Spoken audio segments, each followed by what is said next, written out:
जी, मैं बहादुर सिंह चौधरी। तो बेटा जो मैंने कल आपको टॉपिक कराया था, जो आपका सेकंड चैप्टर चल रहा है, सेकंड चैप्टर मैंने आपको कल कराया था कि जो हमारे बिलियन की सांद्रता होती है उससे बेटा बिलियन की सांद्रता किस प्रकार निकालते हैं। तो निकालने के लिए मैंने आपको कल फॉर्मूले बताए थे और उन फॉर्मूलों पर ही हमने कल क्वेश्चन किए थे। तो लगता है आपको बेटा लगभग समझ में आ गया होगा। उसी टॉपिक को आगे बढ़ाते हुए मैंने कल आपको कराया निलंबन। क्या कराया बेटा? निलंबन कराया था।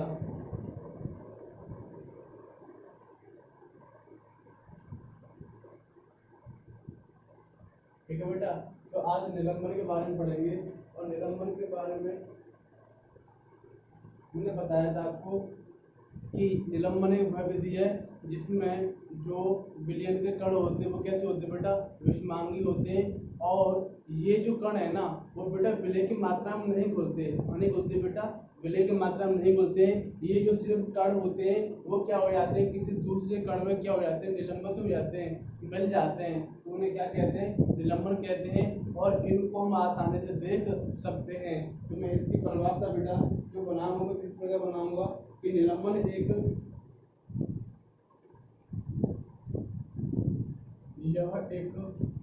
विषमांगी मिश्रण है बेटा। कैसा है? विषमांगी।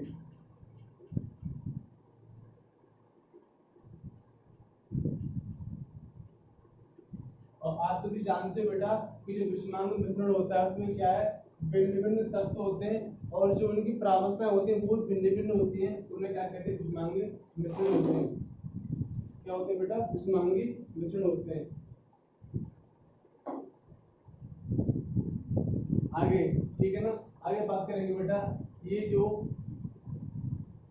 विषमांगी मिश्रण होते हैं जिसमें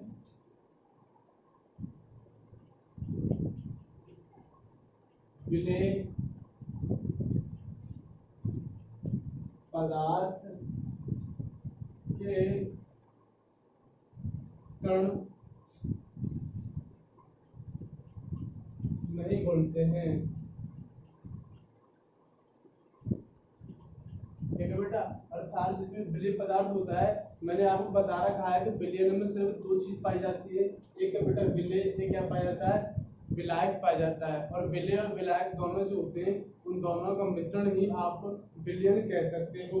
तो आप विलयन कह सकते हो। तो सबसे पहले आप देखोगे यह एक ऐसा विषमांगी मिश्रण है जिसमें विलेय पदार्थ के कण नहीं घुल सकते। सिर्फ क्या होते हैं बेटा? माध्यम की कणों में सम्मिष्ट हो जाते हैं, सम्मिष्ट हो जाते हैं बेटा, मिल जाते हैं।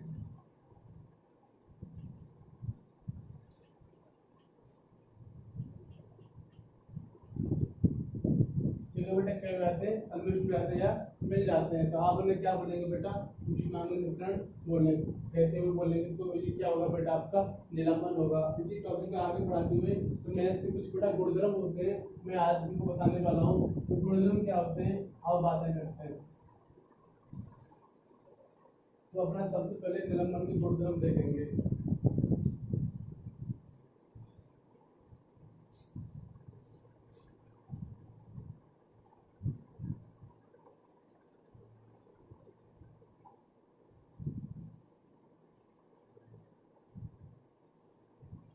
निलंबन के गुणधर्म बेटा, ठीक है ना। जो पहला जो गुणधर्म होगा बेटा वो यही होगा कि यह एक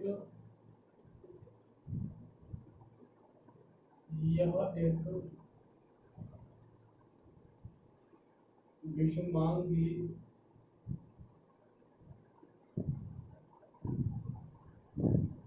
मिश्रण है बेटा। कैसा है? विषमांगी मिश्रण है। तो आप देखोगे बेटा ये कैसा है? एक विषमांगी मिश्रण है। नंबर 2 बात करते हैं बेटा, ये कण आंखों से देखे जा सकते हैं। ठीक है बेटा, ये जो निलंबन कण होते हैं वो क्या है? ये कण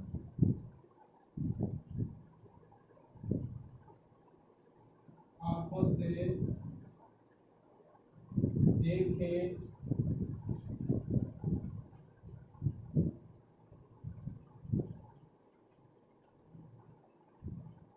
जा सकते हैं। तो आप देखो बेटा, अच्छा पहले जो आपका गुणधर्म है, ये कण कैसे होते हैं, विषमांगी होते हैं। नंबर 2 बेटा, कैसे ये कण आंखों से देखे जा सकते हैं, ये इतने महीन नहीं होते।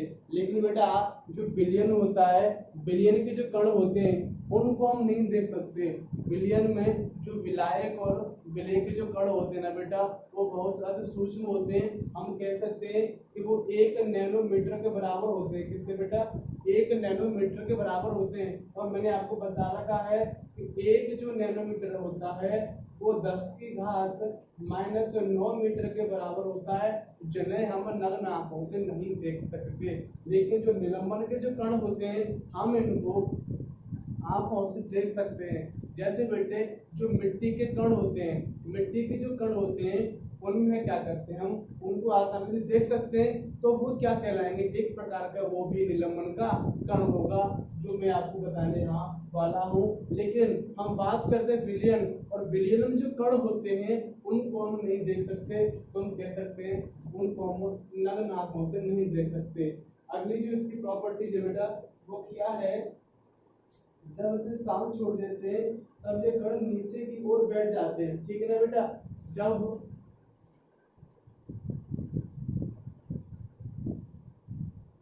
जब इन कणों को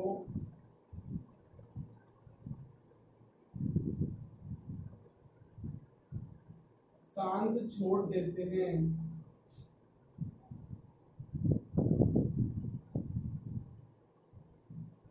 शांत छोड़ देते हैं, तो ये कण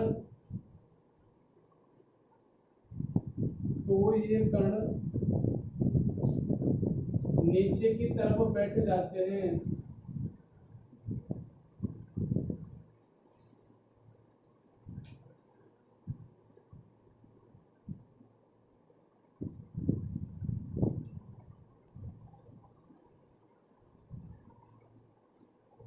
तो ये नीचे तो ये कण नीचे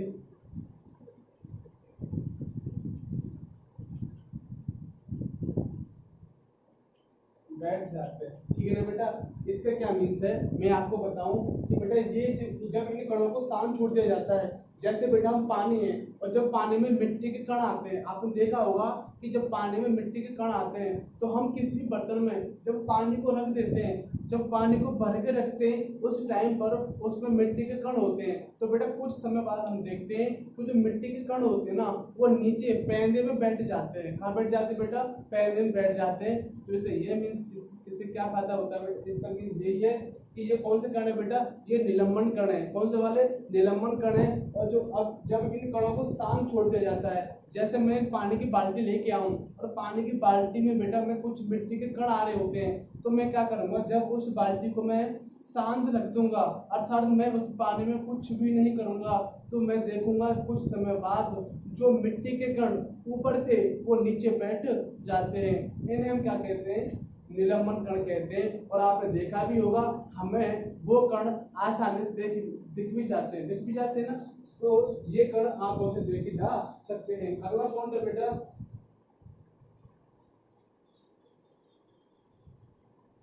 ठीक है ना? आगे अगला पॉइंट है बेटा, जब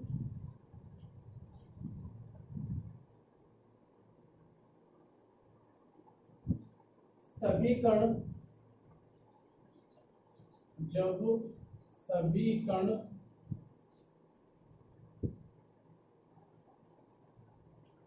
नीचे बैठ जाते हैं,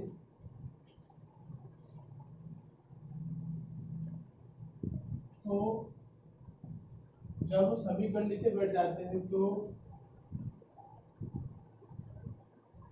निलंबन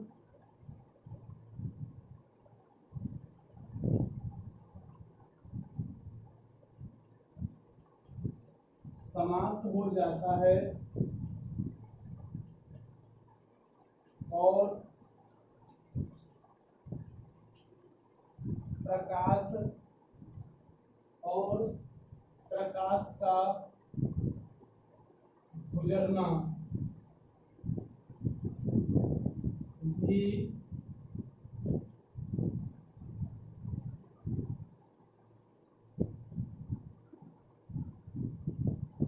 ठीक है बेटा।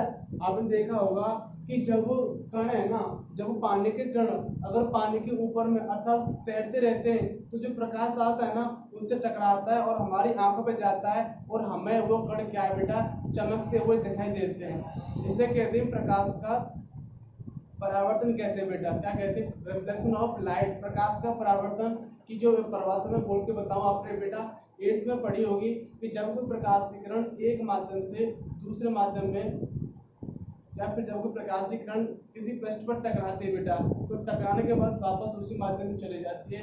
इस घटना को कहते हैं प्रकाश का परावर्तन कहते हैं। तो आप देखोगे जब पानी में जो कण होते हैं, निलंबन कण होते हैं, तो प्रकाश आता है बेटा तो उनसे टकराकर हमारी आंखों पर जाता है और हमें वो कण चमकते हुए दिखाई देते हैं। क्यों? क्योंकि ये जो क्रिया होती है उसे कहते हैं प्रकाश का परावर्तन। तो वही सब यहाँ हो रहा है कि जब सभी कण नीचे पैंदे में बैठ जाते हैं और नीचे पैंदे में बैठ जाने के बाद जो निलंबन समाप्त हो जाता है, अर्थात बेटा जो कण होते हैं वो समाप्त हो जाते हैं। इसका मीन्स क्या है कि जो प्रकाश का गुजरना भी बंद हो जाता है। और आप देखते होंगे कि जब किसी बाल्टी में पानी भरा होता है, जब पानी शांत रहता है उसमें जो कण होते हैं वो सभी नीचे बैठ जाते हैं। अर्थात जब प्रकाश आता है ना तो सीधा जाता है, सीधे लौट के जाता है, अर्थात वहां हमें कोई वस्तु चमकदार नहीं दिखाई देती है। ठीक है ना? तो आप समझ गए होंगे बेटा ये क्या है, निलंबन के गुणधर्म है। तो मैं पहले आपको बताया था कि यह एक विषमांगी मिश्रण है। तो सबसे पहले आप यही देखोगे कि यह कैसा एक विषमांगी मिश्रण है। नंबर 2 मैंने कराया था कि इन कणों को हम आंखों से देख सकते हैं। क्या बेटा? इन कणों को हम आंखों से देख सकते हैं। नंबर 3 मैंने कराया था कि जब इन कणों को शांत छोड़ दिया जाए, जो भी कण होते हैं वो कौन से, निलंबन कणों को शांत छोड़ दिया जाए तो हम देखते हैं, क्या देखते हैं कि ये कण नीचे बैठ जाते हैं। नंबर 4 मैंने आपको कराया है कि जब सभी कण नीचे बैठ जाते हैं तो जो निलंबन की क्रिया है ना वो समाप्त हो जाती है और प्रकाश का गुजरना भी खत्म हो जाता है। तो बेटा मैंने आपको सभी जो गुणधर्म कराए ये किसके कराए बेटा, निलंबन के गुणधर्म कराए। आगे बेटा अपना टॉपिक है कोलाइडी विलयन क्या होता है बेटा। क्या है बेटा? कोलाइडी विलयन क्या होता है, इसको पढ़ेंगे ध्यानपूर्वक।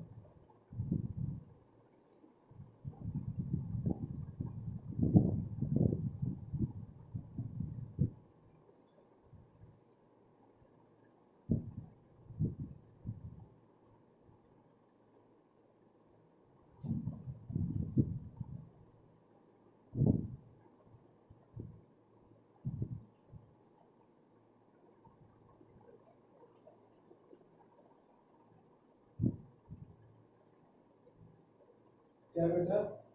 कोलाइडी विलयन, कोलाइडी विलयन क्या होता है आप उसके बाद पढ़ेंगे बेटा कि यह भी क्या बेटा एक विषमांगी मिश्रण है बेटा। क्या है? विषमांगी मिश्रण। जब कोलाइड या कोलाइडी विलयन कहा जाता है किनको, जब कोई मिश्रण होता है ना बेटा, जिस प्रकार निलंबन में बताया था, निलंबन में क्या थे, सभी विषमांगी मिश्रण थे, उन्हीं को ही हम क्या कह सकते हैं बेटा, कोलाइडी कह सकते हैं।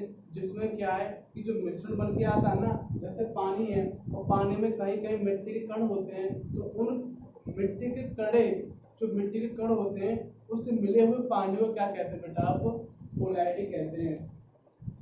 ठीक है ना? तो हम बता सकते हैं कि ये क्या है, वास्तविक काल में विलयन क्या है, विषमांग मिश्रण है। ठीक है ना? कोलाइडी कणों के छोटे आकार के कारण हम इसे आंखों से देख नहीं सकते।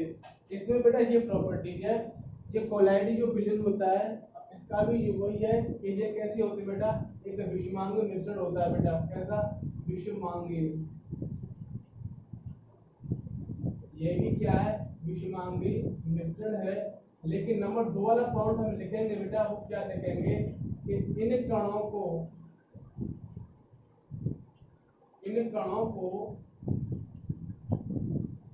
हम आंखों से नहीं देख सकते।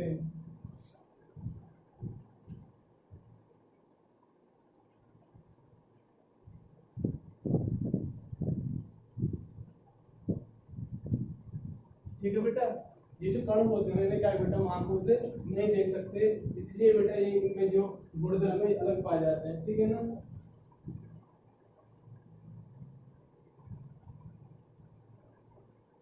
लेकिन ये कण प्रकाश की किरण को आसानी से फैला देते हैं। जैसा कि आपने देखा प्रकाश की किरण का फैलना केंद्र प्रभाव कहा जाता है। केंद्र नामक वैज्ञानिक ने इसे खोज की थी। एक कमरे में छोटे छतरी के द्वारा जब प्रकाश की किरण आती है तो वहाँ हमें केंद्र प्रभाव को देख सकते हैं। यह कमरे में मौजूद ऊर्जा और कार्बन के कणों के द्वारा प्रकाश के फैलने का कारण होता है। जब एक घने जंगल के अच्छा ध्यान से सूर्य की किरण गुजरती है वहाँ हम केंद्र प्रभाव को देख सकते हैं। तो जंगल के कोयले में छोटे छोटे कण होते हैं जो कोलाइडी कण नामक व्यवहार करते हैं। ठीक है बेटा, तो मैं आपको बताऊं कि जो हम देखते हैं एक प्रभाव होता है बेटा टेंडुलर प्रभाव। क्या होता है? टेंडुलर प्रभाव होता है बेटा।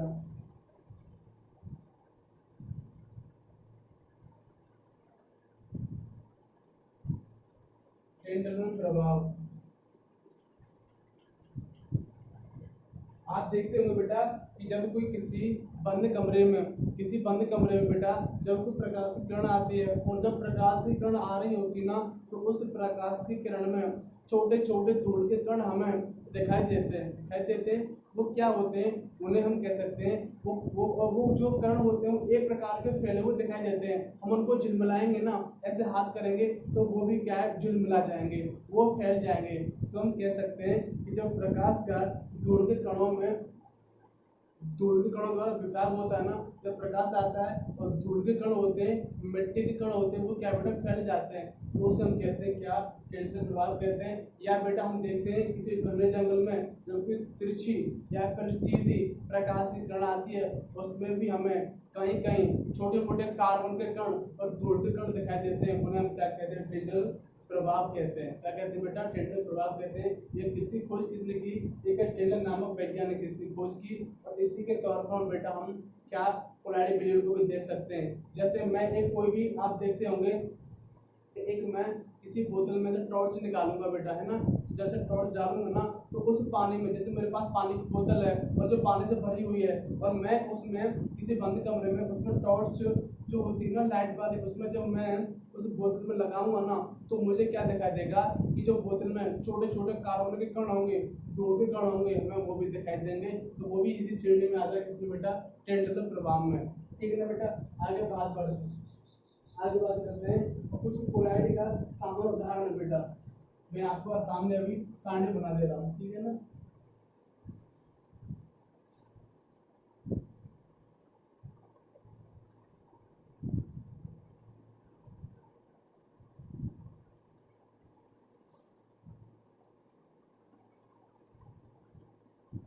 देखो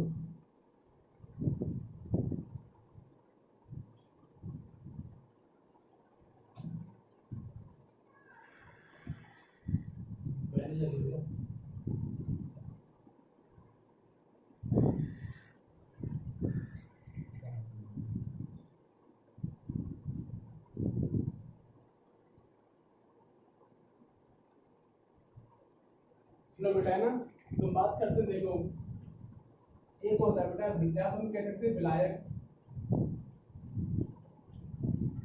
या हम कह सकते हैं बेटा क्या परिचित प्रावस्था। कौन सी बेटा? परिचित प्रावस्था। हम उस पर लिखते हैं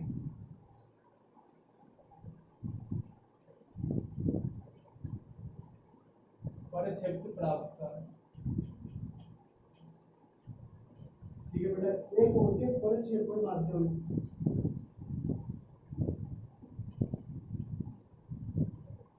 परिक्षेपण माध्यम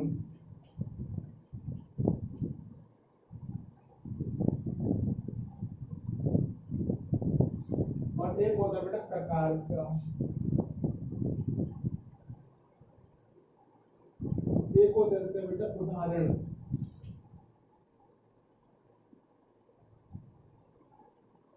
ठीक है ना बेटा, आज हम आप उन दोनों को समझा रहे हैं बेटा, परिक्षेपित प्रावस्था और परिक्षेपण माध्यम प्रकार उदाहरण कल कराएंगे बेटा। तो क्या होता है कि जैसे हम कोई तीन चीज लेते हैं बेटा, ठीक है ना, वो कैसे कि मैं लूँ गैस है ना, तो जो प्रक्षेपण होता है ना उसमें बेटा तीन हमें पता है कि हमारी अवस्था तीन होती है। एक तो गैस, फिर मैं गैस ले लूँ, फिर मैं गैस ले लूँ,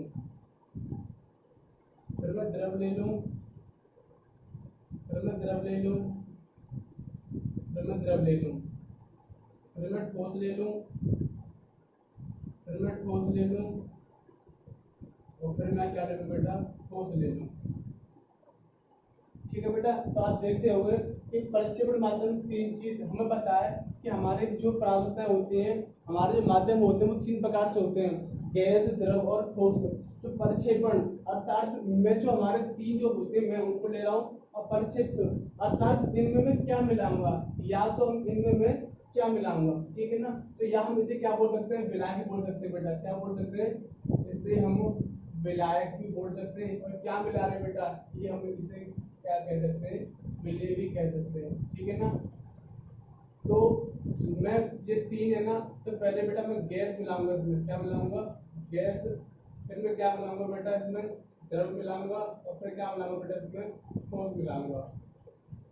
वही कंडीशन है बेटा, इसमें क्या मिलाऊंगा बेटा, मैं गैस मिलाऊंगा, फिर इसमें क्या मिलाऊंगा बेटा, मैं द्रव मिलाऊंगा, और फिर क्या मिलाऊंगा बेटा, मैं इसमें ठोस मिलाऊंगा। इसी प्रकार यहाँ गैस, फिर यहाँ क्या मिलाऊंगा बेटा, मैं द्रव, और फिर क्या बेटा यहाँ पर ठोस। तो आपको देख क्या होगा बेटा, हम विलायक में जो अवस्था होती है और विलायक में क्या मिलाते हैं, तो मैंने आपको बताया था कि ये तो हमारे परिक्षेपण होते हैं, या विलायक होता है, ये हमारा परिक्षेप प्राप्त होती है, ये विलेय होता है। अब इन तीनों में बेटा ये वाले जो तीनों होते हैं ना, ये तो जो तीनों गैस है, अगर तीनों प्रावस्था गैसें हो तब इसमें क्या मिलाने पर, या तीनों प्रावस्था द्रव हो इसमें क्या मिलाने पर, और तीनों प्रावस्था ठोस हो इनमें क्या मिलाने पर। ठीक है बेटा, हम इससे आगे